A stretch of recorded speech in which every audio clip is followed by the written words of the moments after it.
রহিম এরপরে খান সাহেব, সেই খান সাহেবের তাণ্ডবে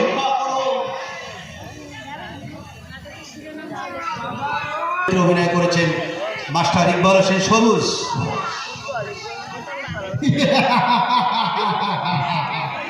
এই সারা বাংলা ব্যাংকের টাকা এই গর্বেশের পকেটে।